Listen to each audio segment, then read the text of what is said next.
Welcome to the Friday Shoot-Around, your K-State basketball show, presented by Booth Creek Wagyu. Now let's go to the Flint Hills, home of GPC's hidden studio. Here's your host, Ryan Gilbert.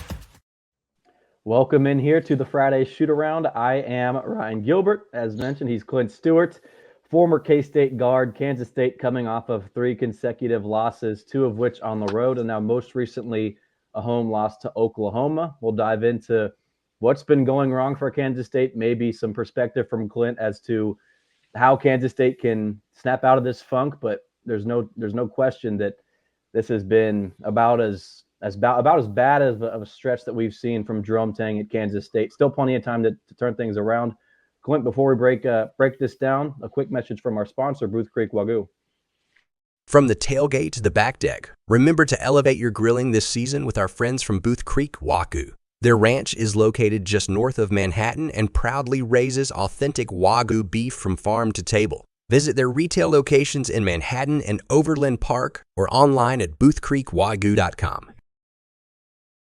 Okay, Clint, I think we've got to first touch on the loss from, I guess, we have two games to break down. So obviously we'll get to Oklahoma here in just a little bit, but the Houston loss from Saturday, I know this one's a little dated now. Nobody wants to talk about this one or even think about this one. But what was your just biggest takeaways from that game at the time? Was it more of thinking, okay, Houston's just that good, let's not panic, or was it, okay, K-State's got some issues? Were you hitting the panic button yet after this game? Well, we knew going in it was going to be a hard game, on the road and at Houston. I thought Coach Sampson did a great job of having their guys ready to play. And it felt like everything was tough offensively for us. I mean, they did a good job of just locking in on our guys, protecting the paint, making us take some tough shots.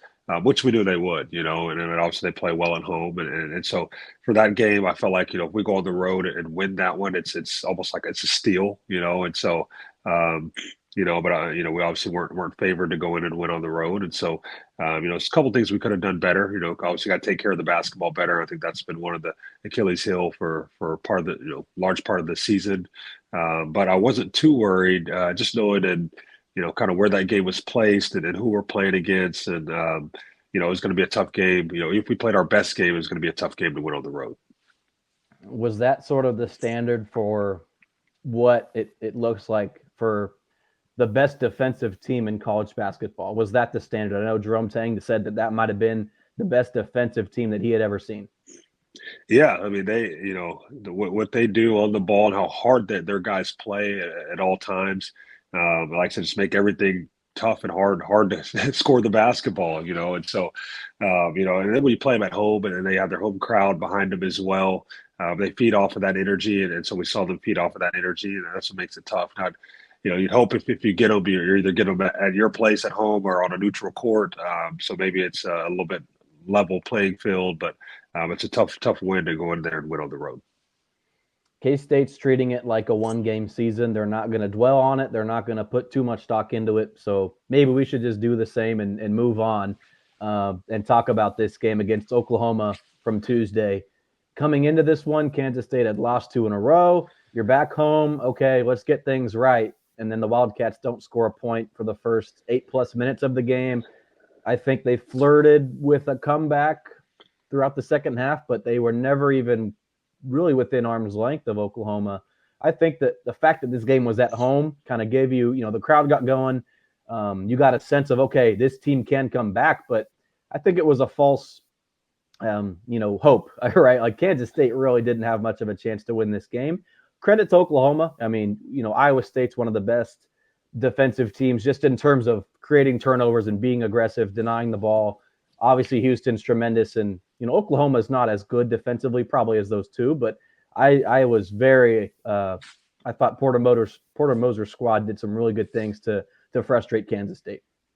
Yeah, they did, and anytime you go a stretch, obviously start the game or even in the middle of the game where it takes you 8-9 minutes to score the basketball.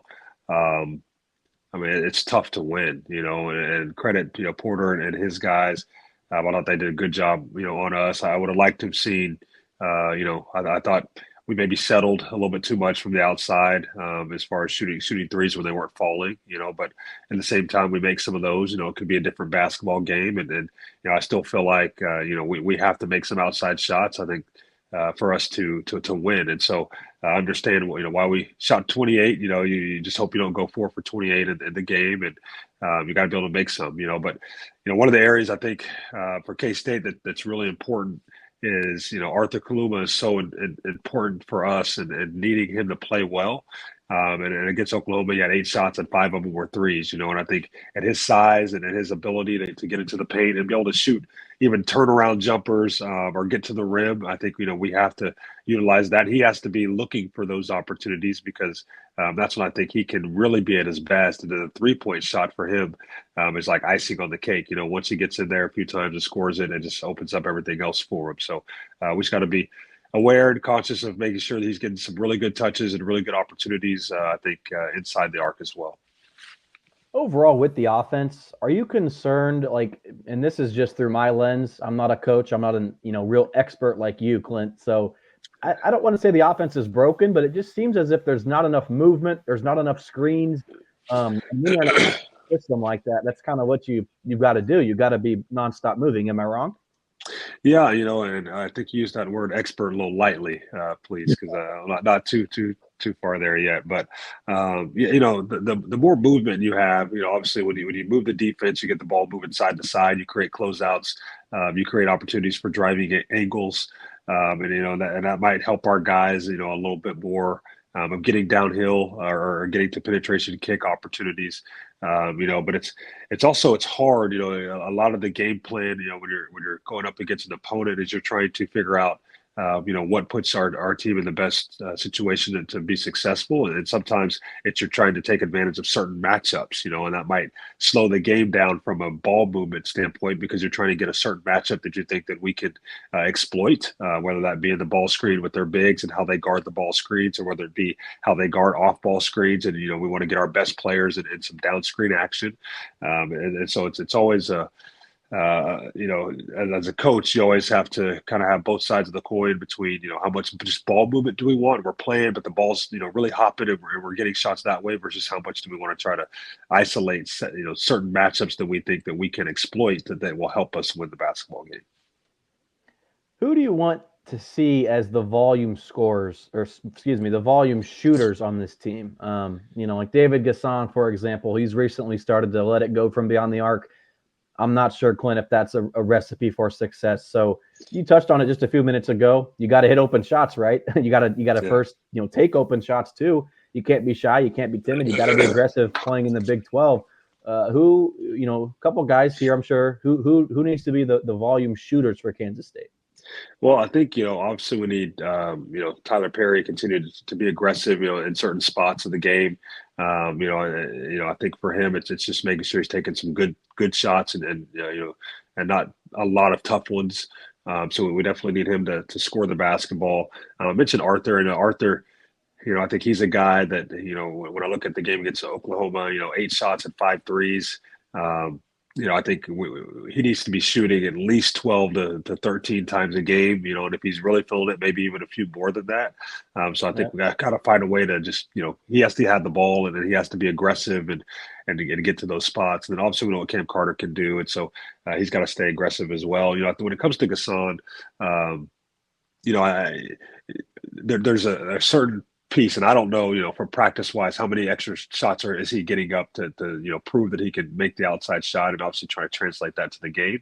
But there is also a certain element to it where, when you have a guy like him who maybe other teams say, hey, we're not going to guard, that's where you really try to push him to making a shot or two, and you let him shoot one, because if he can make one, then it can really change the other team's defensive strategy, which will help everyone else on the floor as well. Now you don't want him to, all right, go out there and shoot 5, unless you make 4, then all right, you can shoot the 5th, but I think it's okay for him to shoot at least one, but he has to be able to shoot it with confidence, and he has to make sure he's putting in the work in practice so he's prepared to go step up and shoot it with confidence in the game. Was K-State locked in? No points for the first 8+ minutes of that game. Was that just Oklahoma's defense being that good? Was it K-State just simply not executing? Was it maybe something deeper? Jerome Tang mentioned that Will McNair was not locked in, and Jerome Tang took the blame, for that, for not having him in a position to succeed. But was this more of a lack of focus early on against Oklahoma, or was it, K-State just not being able to execute?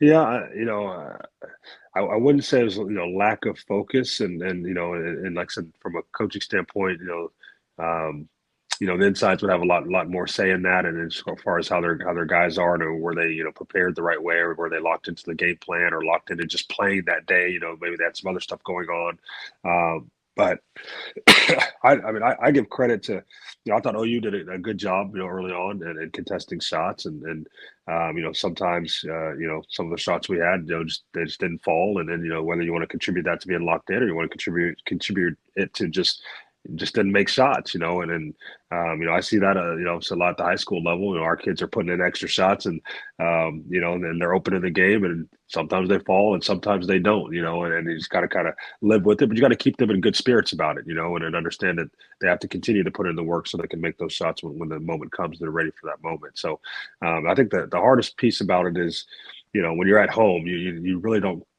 think that you'll go through a drought of starting a game in 8 minutes without scoring, or any point in the game, when you're at home, you say, okay, on the road, maybe in Houston, that might happen, but at home, that's something you just don't, you, as a coach, I'm sure Coach Tang and his staff didn't even fathom that would happen, and so at that point in time, they have to obviously adjust and get the guys back focused, and got to figure out a way to continue to play with confidence and get the ball in the basket. As our number one fan, Robert would say, I remember every time, and I'm sure he still does this, as we got off the bus or off the plane, wherever we were at, and he was there, he'd say, put the ball in the basket. Put the ball in the basket. He says, that's simple. Just put the ball in the basket. So you got to put the ball in the basket to put points on the board and to score it, and then hopefully we can do that a little bit better in our next game. I guess, kids nowadays are just wearing headphones and they're not getting, they're playing music. They're not getting Robert's messages, are they? That is true. That is true. Clint, I was doing a radio show here right before we recorded this, and I was asked about the bench for Kansas State, and it really dawned on me how difficult it might be to get some consistency from that area when you have so many guys that play 12 minutes this game and then don't play the next game. And Clint, I know that you're going to say that you've got to lock in and treat every game as if you are going to play, prepare and practice, the walkthrough, all that stuff. Even when the game, the opening tip, you got to think, okay, I'm next up. This is going to be my time. But, Michaela Britz didn't play against Oklahoma. There's been games, RJ Jones not seeing the court. Taj Manning, who played a lot against Oklahoma, earlier on in conference play, wasn't seeing the court at all. And so, I get your point. I'm not trying to, disagree with you or anything like that, Clint, but it's got to be frustrating. K-State's not maybe getting the production it needs from its bench, and it's probably a little difficult for these guys to find some consistency and blend in with the rest of the offense, right?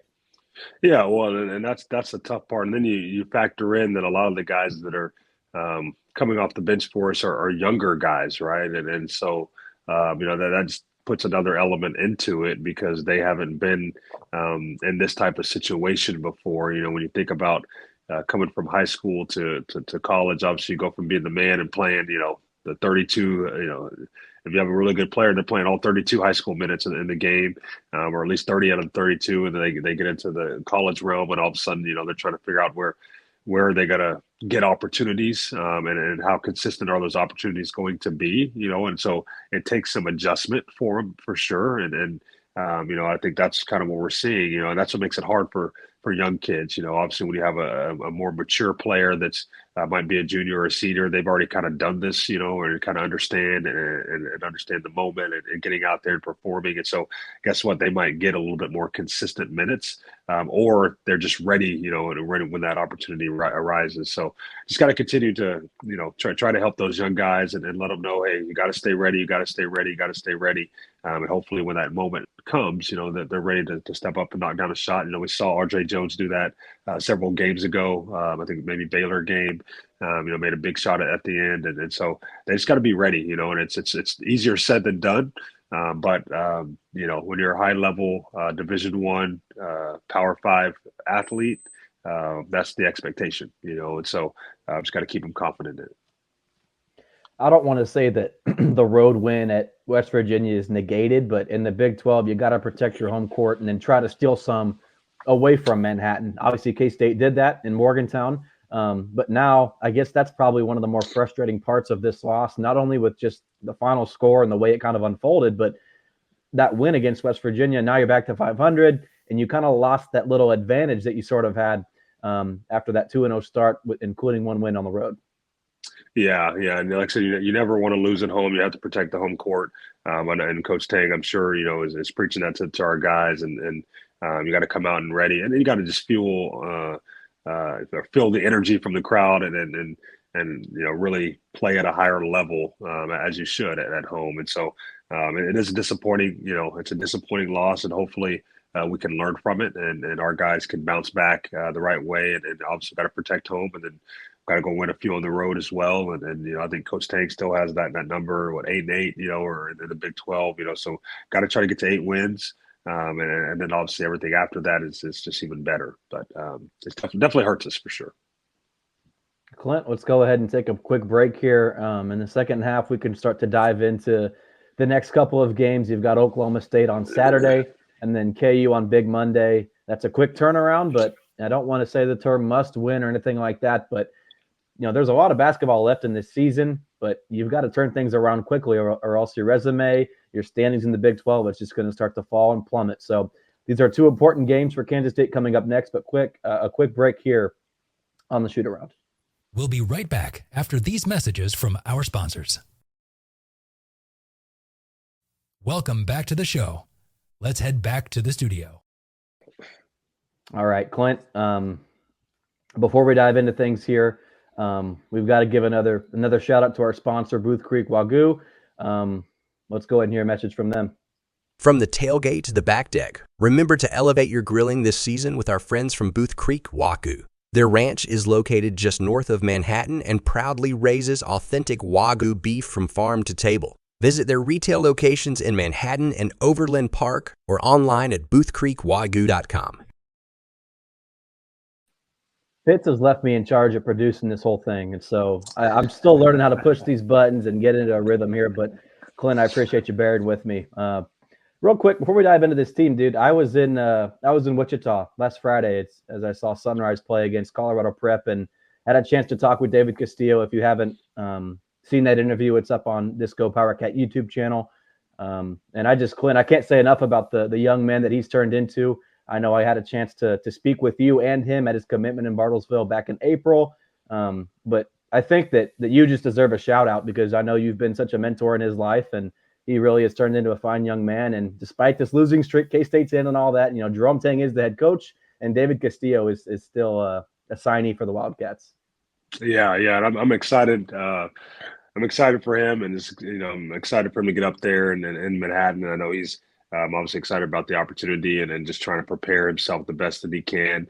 So when he walks on campus in the summertime, he's ready to learn, ready to take in everything he can to be the best player that he can be. So, I love the young man, and like I said, I speak to him for sure on kind of every other week or so, just kind of checking in on him and making sure everything's good with him. And I actually sent him a text just recently, just checking in on him and things. And so he's excited about the opportunity, and man, he's ready. He's ready to get to Manhattan. When he was there for I think the Baylor game, he was just saying like, man, I did not know that it was this crazy here, and so, he's just so excited to play in front of the community, in front of the fans, in front of the alumni and the students. And, he bleeds purple. I'm sure you were trying to tell him like this, Bramwich Coliseum, it's special, man. Like, just wait. But until you really do experience it, words cannot describe what it's like, the home court advantage that Kansas State has. Yeah, and our student section does such a great job, and the community comes out and supports, and that's what makes it such a fun place to play. Obviously, I have a lot of great memories there, and I'm looking forward to David creating his own memories now. K-State 4-4 in the Big 12, Clint. Jerome Tang mentioned this after the OU game on Tuesday that they are 4-4 in the best conference in America, so there's no real reason to hit the panic button.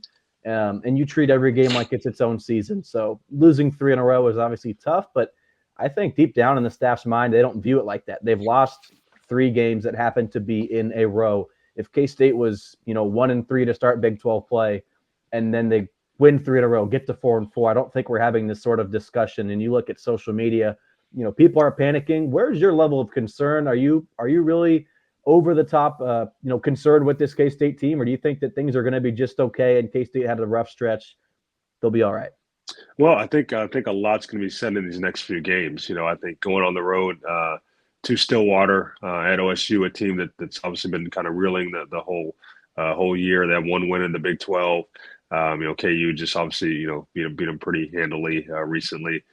That's a big game for us because you want to go to 5-4 before we come back home and play KU, and so and have a chance to go 6-4. You drop the next 2 games, you're sitting at 4-6. That's a totally different spot. So I don't think there's a panic button yet, but I do think the game on Saturday is a game that we need to go win. And we need to play well. They did everything they could, and they had an opportunity to beat us at our place, and so they're going to be ready and believe that they can get a win against us. So we'll see how that goes. And then obviously coming back home against KU and if you ask me on Tuesday, I might be able to give you a more definite answer to that question. Yep. I don't know, Clint, how much research you've done on Oklahoma State and thing like that, but we've already seen them once inside of Bramlage where they gave K-State a run for its money. Do you think this is a good game? Obviously, you look at sort of the mental. You got to have this one for the standings and all that, but just in terms of the X's and O's, Oklahoma State is a poor team. Let's not deny that. Is this one that lines up nice for K-State just on the court, the schematics of the game? But yeah, I think it can be a get right game for us, it would be one that I'd be more worried about if we would have won, our last 2 games. We're feeling really good, and then we start looking ahead to KU at home. I could see us. I'd be a little bit more worried about our focus, but the fact that, we haven't won our last 3 with Iowa State, Houston, and OU, I think our guys will be locked in and focused and hopefully we'll come out and play really well. So I look at it as a get-right game, but we're going to have to defend. I think John Michael Wright's been shooting the ball really well for them. Bryce Thompson's been playing pretty well for them as well. And, I got a chance to watch – I didn't watch their game against KU, but I watched the game before, and they're they can make some shots, and when they do that, any team in the Big 12 any night can beat any team. So obviously at their place, they're probably going to shoot it a little bit better, and they shot it pretty well at ours. So we're going to have to defend, have to guard, and take care of the basketball, and then we got to make some shots and be aggressive offensively. And like I said, hopefully Arthur can get going for us because I think he's a big key. Mike Boynton's a solid coach. Obviously, it's been a frustrating year for the Cowboys, but regardless of the record, regardless of however many losses Oklahoma State has had this year, I think he's going to have his guys locked in. I just don't see that coach. Maybe I could be wrong. You don't know what's going on inside the locker room, but I think that this is just a test. It's going to be a testament to how no game in the Big 12 is going to be an easy one. There's no gimmies. The bottom is as good, really, I think, as it's ever been. And I think it's going to be frustrating for the committee to pick and choose which teams get in for the Big 12. Because Clint, you can't have 12 teams of the 14 get in. You just can't have that, right? Despite how good it is. So maybe that does raise the bar for K-State. Maybe you don't need to win 9, you need to win 10 because all the bubble teams win their games late, and your wins only come against UCF, West Virginia. You don't get those quality wins. Obviously, that's a conversation for a later date, but right now you've got to win this game against Oklahoma State. And I think the KU game, in my opinion, is equally as important. Now, this is the get-right game on the road in Stillwater. K-State couldn't have looked worse over the last 3 games. This is the perfect opportunity on the road against a weak opponent. But if you win it, I mean, it means nothing if you just go out and lose to Kansas at home on Monday. You can't defend your home court. That road win, it means nothing. It's like I said earlier about West Virginia. And so, obviously, the focus right now is on Oklahoma State, but both of these games mean so much for this team, and you can't get caught looking ahead, Clint. I know that you've got a few newcomers. Tyler Perry's a transfer in. He probably doesn't really grasp what it means to play KU, but it's got to be in the back of your mind. Am I wrong or am I right? I don't know. What as a former player, I'm sure you had that circled on the calendar when you're going to play KU, right? Well, yeah, I mean, you know when that game is, and it's obviously a fun environment, fun atmosphere. Whether we're playing them at home in Manhattan or playing them on the road in Lawrence, you know what it entails, and you know what it means to K-State faithful, you know, as well. And so you know you definitely have it circled. But you know, I'll tell you, you know, from my thinking here, you know, one and one is better than 0-2, and obviously 2-0 is better than 1-1 and 0-2. So I think, you know, if you're K State, you can't go 0-2 in these next two games. You know, you definitely have to get one, whether that's the one on the road in Stillwater or the one at home against KU. And then obviously, you know, you prefer to get both, you know, and so, but I still think, you know, let's say you go 1-1, no matter which game it is. You know, obviously a win against KU at home is a bigger win than and I think would be I think it'd be a bigger win than a loss at on the road in Stillwater, even though Stillwater is obviously one of the OSU is one of the, you know, bottom Big 12 teams. But it's an opportunity that, you know, you have to get one of these games. You want to get two. If you go 0-2 and then you get to 4-6 in the Big 12, it really puts you in a situation where you're really trying to play catch up, you know, and so you don't want to play catch up.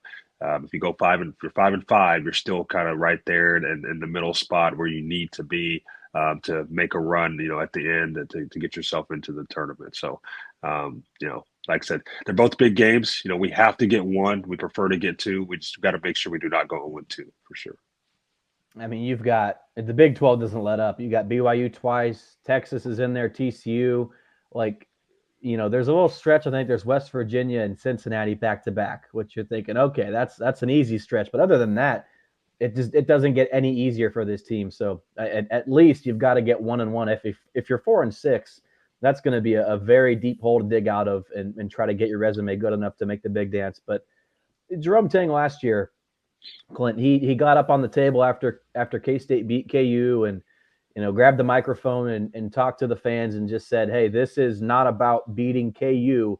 This is about us. You know, this is about the team in purple. That's why you came here. That's why we played hard, right? You know, that's why beating KU, it's not about the opponent. It's about K-State and what they were able to do. So I think that probably, you know, I'm sure that message is shared in the locker room as well.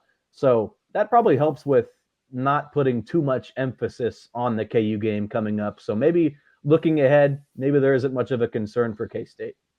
Yeah, and I know from a player perspective, you know, you're going to follow the coach, and so the coach is going to have them, you know, Tang's going to have them locked in, obviously one game at a time, and then locked into, you know, for them, KU is. Even though it's KU, it's another opponent on the schedule, just like every other opponent. We're going to prepare the way we always prepare and expect to go win when we step on the floor. Now, from a fan perspective, you know, I think it might be a little bit different. You know, and even though, like I said, they're showing up for the purple, we know what it means in the state of Kansas, the KU versus K State, and you know, and so it's just a fun game and it's a fun atmosphere and. It's definitely one that, you know, from an alumni and fans that you know, you want to win that game, and it's not saying, oh, that's the season. No, it's not the season, but it is one that obviously helps just propel the team, you know, moving forward, and you know, one that you can really be proud of, and then hope to see the team continue to excel and get better and continue to win down the road. So it's an important game, like you said. You know, I think it's, you know, from an alumni standpoint and then from a community standpoint, and like I understand how important it is playing KU and especially like when we go to Lawrence, you know, we haven't won at Lawrence since 2006, and so you know, for K State to, you know, when we get that opportunity and, you know, to win in Lawrence again and do that, I know it's going to be a huge deal, you know, and so you know, and it's fun, and that's because we, you know, as we know, we love K State and we love to see them win, and it's no more fun than beating the rivals right down the road. So you beat, correct me if I'm wrong, you beat KU twice, right? One in Manhattan, one in Lawrence, correct? That's correct. Yep. So, Clint, those have got to be your best memories at K State, hands down, right? So yeah, winning in Lawrence, and like I said, the last team to do it in 2006. You know, it was just such an incredible opportunity and an atmosphere. You know, I don't know if, you know, many many probably do know this, but at the tip of those games in Lawrence, KU, K-State, you cannot hear each other talking, right next to each other. I mean, it's so loud. It was such a great environment at the end of that game, how quiet it was in the gym, and so there's, of course, there's memes of me, going and popping my jersey around and things of that nature. So it was just obviously a tremendous night. And then obviously beat them at home my senior year, Beasley's year, Bill Walker and Jacob Pullen, and that ended the streak in Manhattan. No one beats us 25 times in a row, right? So it was such a fun night, and for me, it's extra special because that was the last game that my mom was able to attend, which was January 30th of 2008. She passed away on February 5th of that year, and so it's an extra special game for me, and one that I obviously will always remember. What was better, winning on the road? And you mentioned it, no K-State team has won there since, or the fact that you were able to break that streak at home, and now K-State's had countless wins in Bramlage over KU. Yeah, it's always fun having the chance to celebrate with the people that support you, and so being at home and celebrating, on the court, obviously the student section and fans rush the floor. That's always just a great feeling. And for me, that's one that's always special, as I just mentioned, because for my family, it was really special. And I actually got the game ball from that game from Coach Frank Martin, and I'm really appreciative of that. So I'd probably have to go with that one, but I also didn't understand or didn't realize that, that the win at KU in 2006 would be the last one. And what has it been, 17, 18 years, so hopefully, hopefully we can not be the last ones. And then here soon, we'll get that win again there in Lawrence. All right, Clint, to wrap things up, I know we've kind of touched on what needs to be corrected for K-State, but to summarize it best, how do you think K-State can stop this losing streak and get back in the win column? What needs to happen on the court for the Wildcats? Yeah, I mean, we've got to continue to take care of the basketball. We've got to rebound it a little better. I thought we've been rebounding it well early on in the Big 12, but also early on in the season. And here as of late, we've given up quite a bit of offensive rebounds, and so we have to block out, have to control the boards. I think that's really key for us. And then we got to find ways, when we're not making outside shots, find ways to get the ball inside a little bit more from dribble penetration. I think we got to utilize Arthur's body and his ability to get shots closer to the rim. And obviously Cam Carter can drive the basketball and use his athletic ability to play above the rim. And so just got to figure out ways to score it when the outside shot's not going. And if we can do that, then you put together some shots that do fall and you're doing those other things as well, then it makes for a really good game for us. So we just got to make sure we're not one-dimensional, and we have multiple opportunities to score the basketball. And then we've got to keep defending. I think defense for us, if we can lock in and guard, that's going to give us the opportunity to win those games where maybe we don't shoot it as well as we would have liked. And so we got to guard it and finish plays. I don't know if Jerome Tang's listening or not, but we'll see if he is. We'll see if they make those adjustments. We'll see if they do what Clint Stewart is telling them to do. Obviously, we'll be back next week on the Friday shoot around. We'll break down the games over Oklahoma State and KU. If they're wins, we'll celebrate and point out what K-State was able to do. If not, of course, if losses, we'll break down everything that went wrong for Kansas State. But Clint, as always, man, I appreciate your time. Who knows? Maybe you'll get Fitz again next week, and I'll rain check. But I'm sure you like me better than Fitz, right? Come on. Oh yeah, for sure. Don't leave me with Fitz again, please. All right. I won't. I will not do that to you, Clint. But I appreciate your time. Appreciate everybody listening, tuning in, and we'll talk to you next week. All right. This has been a GoPowerCat.com and Spirit Street production. Please support this show by subscribing to this YouTube channel or follow us on your favorite podcast platform.